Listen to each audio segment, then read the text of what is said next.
পঞ্চগ্রাম আলাবখশ মৌজায় অবস্থিত সিন্দুরমতি প্রতিবন্ধী অটিস্টিক বিদ্যালয়টি। এখানে ছাত্রছাত্রীর সংখ্যা 628 জন।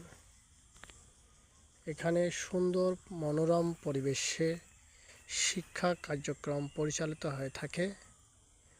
এখানে শিক্ষক কর্মচারীরা কষ্টের মধ্যে জীবনযাপন করতেছে। সরকারের কাছে দৃষ্টি আকর্ষণ করছি এই বিদ্যালয়টিকে এমপিও স্বীকৃতি দিয়ে তাদের লেখাপড়ার সুযোগ করে দেওয়ার জন্য এবং শিক্ষক কর্মচারীদেরকে বেতনভুক্ত আওতায় নিয়ে আসার জন্য, বাচ্চাদেরকে খেলার সামগ্রী এবং উপবৃত্তি সহ প্রদান করার জন্য সরকারের দৃষ্টি আকর্ষণ করছি।